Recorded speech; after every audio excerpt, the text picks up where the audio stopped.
All right guys, welcome back to another video. आज के video में देखेंगे मार्केट ने आज कैसा परफॉर्म किया। आज था थर्सडे को होते हैं बैंक निफ्टी की एक्सपायरी और आज मार्केट साइडवेज था। ठीक है, जैसे हमने डिस्कस किया था कि बैंक निफ्टी और निफ्टी दोनों की एक्सपायरी ये वीक में थी, बट इतना कुछ मेजर मूव दिखा नहीं। ऑन द कॉन्ट्री मार्केट आज गैप ओपन हुआ था, इसलिए 150 पॉइंट्स मार्केट पॉजिटिव दिखाई दे रहा है। ठीक है, सो मार्केट गैप अप हुआ और उसके बाद कोई भी मूवमेंट नहीं दिखाई दिया। ठीक है, जैसे आप देख सकते हो। तो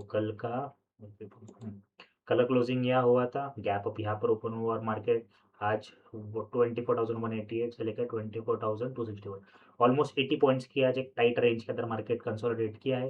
डेली टाइम फ्रेम में ग्रीन कैंडल पे बना है। ठीक है, हाल टाइम फ्रेम में कोई खास प्राइस एक्शन दिख नहीं रहा है। ठीक है, तो एक फॉल आया, उसका एक रिट्रेसमेंट आया, तो हो सकता है ये एक डबल बॉटम बनाने की कोशिश कर रहा है यहाँ पर। ठीक है, बहुत ही इंटरेस्टिंग लेवल पर है और इसने ये वाला गैप भी पेंडिंग है, अभी भी छोटा सा है, बट अगेन कंसिडर करेंगे कि रेजिस्टेंस यहाँ से होगा। ठीक है, सो अगर गैप अप होता है 24,344 एक रेजिस्टेंस की तरह काम करेगा।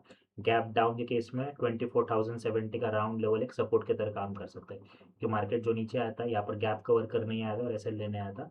जैसे ही यहाँ पर ऑर्डर्स प्लेस हुए थे, यहाँ से एक ऊपर आया था, बट अगेन एक मूव के फॉर्मेट में आया, यहाँ पर आया एक गैप अप के फॉर्मेट में, क्योंकि जो गैप पेंडिंग तक इनके ऑर्डर यहाँ पर प्लेस थे ऑलरेडी लग चुके थे यही बेस प्राइस पे। ठीक है, सो डबल बॉटम की पूरी तैयारी है। गैप अप के केस के अंदर जैसे मैंने बताया 24,350, गैप डाउन के केस में 24,070 का लेवल सपोर्ट के लिए, और फ्लैट के केस में हम देखेंगे मार्केट एक और बार नीचे है। क्यों? क्योंकि डबल बॉटम बना के जब ऊपर जाएगा तो ब्रेकआउट करते करते ये रेंज को भी पार कर सकता है।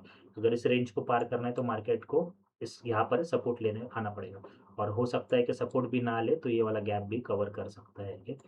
वीकली कैंडल के हिसाब से देखेंगे, सो ये वीक के लिए ओके, सो लो लगा के मार्केट 3 दिन से या 2 दिन से ऊपर जाने की कोशिश कर रहा है। अगर इसके आसपास गैप ये कल की कैंडल क्लोज करता है, ठीक है, इसके आसपास, सो मार्केट एक हैमर टाइप कैंडल के अंदर क्लोजिंग देगा वीकली, जो कि एक पॉजिटिव सेंटिमेंट बताता है आने वाले वीक के लिए। ठीक है, तो आर्ले टाइम फ्रेम के हिसाब से मैंने आपको प्राइस एक्शन के लिए फ्लैट के केस में नीचे आए और फिर क्लोजिंग दे, या फिर हो सकता है डायरेक्ट गैप अप करके यहाँ पर भी क्लोजिंग दे। ज़रूरी नहीं है, सिर्फ हम हमारे पॉइंट ऑफ व्यू शेयर कर रहे हैं। ये निफ्टी का point of view. Bank Nifty भी 250 पॉइंट्स पॉजिटिव में क्लोज किया है। डेली टाइम फ्रेम में देखेंगे सो एक इनवर्स टाइप कैंडल बना है। अर्ली टाइम फ्रेम में कोई खास प्राइस एक्शन नहीं, गैप अप हमारे एग्जैक्ट ट्रेंड लाइन से रेजिस्ट करके नीचे आ रहा है और एक गैप अप भी पेंडिंग है। ठीक है, सो ये केस के अंदर अगर गैप अप ओपन होता है तो 57,800 का लेवल रहेगा रेजिस्टेंस के लिए। ये तो है ही है, बट अगर गैप अप के लिए 57,800। गैप डाउन के केस में अभी हम ये लेवल पर रहेंगे क्योंकि ये गैप छोटा सा पेंडिंग है 57,232, और अगर बड़ा गैप डाउन होता है तो यहाँ पर 56,750। और फ्लैट के केस में हम देखेंगे मार्केट अभी भी ये रेंज का ब्रेकआउट या ब्रेकडाउन नहीं दे पाया। अगर ये इसका ब्रेकडाउन देता है बड़ा टारगेट नीचे मिलेगा, और अगर इसका ब्रेकआउट आता है ये वाले लेवल को यहाँ तक टेस्ट कर सकता है और उसके बाद ऊपर जा सकता है। सो यस गाइस, ये था मेरा पॉइंट ऑफ व्यू निफ्टी और बैंक निफ्टी को लेकर। आई होप आपको वीडियो अच्छा लगा।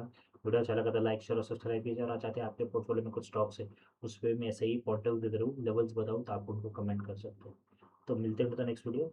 Bye guys, take care.